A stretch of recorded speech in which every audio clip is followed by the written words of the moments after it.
Eu passar justamente para o André. Muitos analistas referindo ao que o Paulo está apontando. Esse é um dos piores congressos da história republicana, né?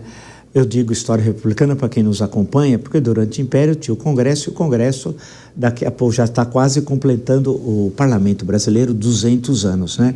Só que nós tínhamos um parlamento diferente no Império, o Senado era vitalício, aí uma lista tríplice por imperador que escolhia, era eleito pelo voto censitário, segundo a renda, e funcionava assim o Senado. E a Câmara era eleito diretamente per mútuo, havia um sistema de escalonamento de eleitores, só para as pessoas que nos acompanham compreender. Na República é que foi ampliando o colégio eleitoral, especialmente nos tempos mais recentes. Bem, André, justamente pegando essa questão, alguns falam que o Brasil tem um encontro marcado com a crise em 2027. O Encontro Marcado é um grande livro do Fernando Sabino, no tempo que se lia nas escolas. Hoje ninguém lê nada. Isso no colegial, no ensino médio.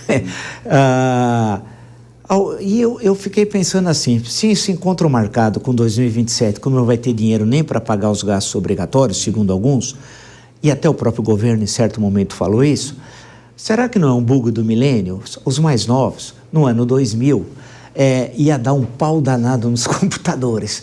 Então ficou aquele medo, agora vai, não aconteceu nada. Então, eu não estou dizendo que não vai acontecer, e não quero que ninguém seja pitonisa, mas eu pergunto aos três. Primeiro, o André, será que não é um bug do milênio? Nós temos um encontro marcado com a crise em 2027, eu digo isso porque as medidas adotadas agora podem ser entendidas como medidas programáticas e até chegarmos a uma situação mais favorável lá na frente daqui a 2 anos. É exagero dizer isso? Bem, eu vou tentar colocar algumas falas aqui, né? Primeiro o seguinte, né? O fato do Congresso ser o pior Congresso da história, isso é irrelevante na seguinte perspectiva: é o Congresso que foi eleito pelo povo brasileiro, né? Restabelecer aqui o que é dado. Eu não quero com isso falar mal do povo brasileiro, as coisas o que se tem. O que é importante colocar isso pela perspectiva seguinte: eu concordo com o Paulo, que ele falou assim, que de fato, e também com o Manfred, né, no sentido de que não teve nada efetivamente legal no uso do IOF. Mas também pedir que eu ache que está respeitando o espírito da lei do IOF, por isso mesmo ele é determinado de forma extra legal, fora do legislativo e sim no executivo, ou eventualmente que nem era antigamente no Banco Central, por conta do caráter regulatório, ou seja, está querendo se arrecadar, também é verdade. É óbvio que se quer arrecadar.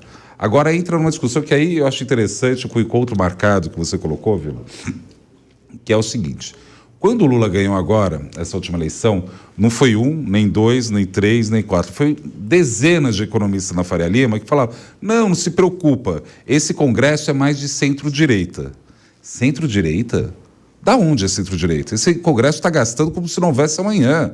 E de forma ineficiente. Então, assim, se tem alguma coisa que se pode se dizer de direita do Congresso, é alguma pálida menção a conceitos vagos do ideário do liberalismo, qualquer coisa do tipo, mas mesmo assim não é. Então, assim, o que me preocupa na situação é o seguinte: vamos supor que o presidente Lula não ganha a eleição em 26, eu acho que é uma hipótese que ainda existe, apesar da movimentação que está tendo ultimamente, né? Acho que é isso. Então vamos supor o Tarcísio, só para colocar alguns nomes aqui.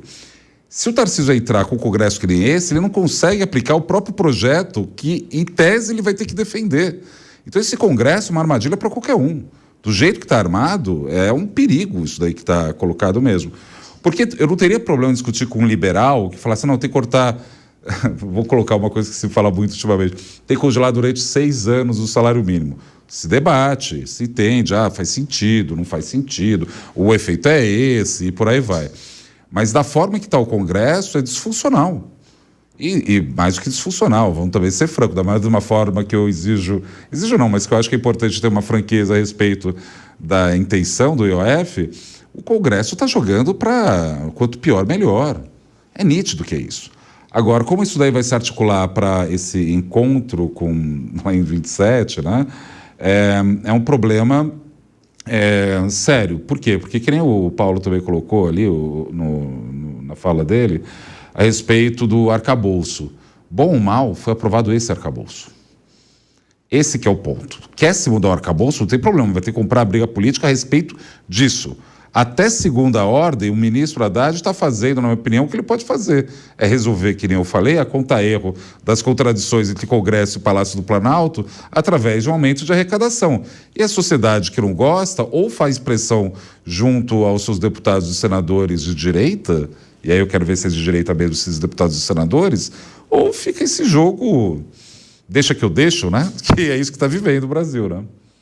Manfred, e aí, temos encontro marcado com a crise em 27? Olha, primeiro eu quero concordar com o André. Se é pior ou melhor o Congresso foi eleito. Se eu não me engano, não tem nenhum lá que não foi eleito.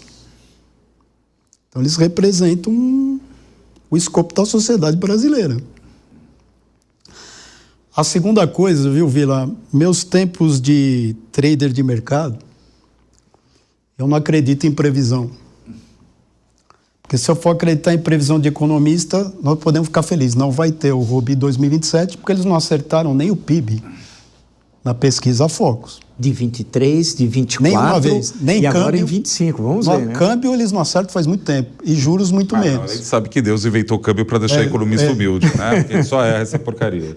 É verdade, mas parece que os modelos matemáticos vieram para errar mais ainda. Mas, então, se for por esta questão, eu acho que a gente pode ficar tranquilo. E eu tenho uma visão, Vila, particularmente, junto com o professor, que essa geração mais nova formada em economia, de uns tempos para cá, eles são formados numa teoria de pensamento único e eles vivem em blocos. Então, eles separam economias em bloco. E eles são incapazes de ver uma conjuntura do bloco completo. O que eu estou querendo dizer com isso? Uma coisa, eles discutem a despesa como se não tivesse identidade com a receita. Então, sempre é corte, mas não fala da arrecadação. Então, assim, eles destruíram a identidade contábil. Né? Então, se der um balanço contábil para esses economistas mais novos, de uns 30 anos de idade para 20 e poucos, que eles falam todos a mesma coisa. Então, assim, a demanda não tem nada a ver com a oferta. Primeiro é a demanda, depois tem a oferta, mas elas não se conversam.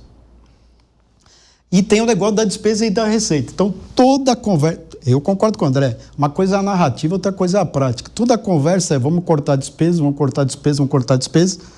Como se a despesa não tem nada a ver com a receita não tem nada a ver com a despesa. Quer dizer, se eu pegar uma balança da minha empresa, quer dizer, a identidade de uma receita a ver com a despesa. Tudo bem, a receita pode ser maior que a despesa ou não.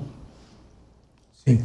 Agora, o Congresso ele é meio esquizofrênico, que ao mesmo tempo que encheu o saco com esse negócio do IOF e solta uma pauta bomba, a comissão aprova a isenção dos 5 mil do imposto de renda. Então, assim, no meu entendimento, e eu concordo com o que o André e o Paulo falaram, e concordo mais com o André, o que foi acertar no arcabouço que está escrito lá é esse. Perfeito. E percebeu-se, e aí tem que dar um ponto positivo para o ministro Haddad, que percebeu que ele tinha uma previsão de receita irreal no começo. E agora percebeu que para a meta ser cumprida precisa de receita. Agora, o problema do imbróglio, na minha opinião, é que o IOF jamais deveria ter sido uma questão de Congresso. Aí você volta à questão que você falou, que é o Banco Central que deve... Tá? Não fui eu que redigi a norma do IOF, é como está. Sim. E aí a gente tem que respeitar. E eu concordo com o André, mesmo que seja do Banco Central, é arrecadatório. Agora, ele tem um porém, porque ele pode distorcer câmbio, como na época que saiu, deu uma distorcida no mercado no dia seguinte, né? Porque você começa a fazer conta. Então, assim, precisaria ter uma combinação. Agora, não é questão para o Congresso Nacional deliberar sobre o IOF. Muito menos ir parar no Supremo. Porque ele foi criado como regulatório. Agora, uma coisa é o que a gente acha que deve ser, né? Eu brinco sempre que é o grande filósofo Garrincha, né? Precisa combinar com os russos. Então, assim, a discussão econômica hoje, os caras falam o que tem que fazer. Sim. A gente pode aqui, junto com o Paulo, junto com o André, se ele começar o número, faz isso, faz aquilo, acerta lá. Tá, e combina como com a realidade?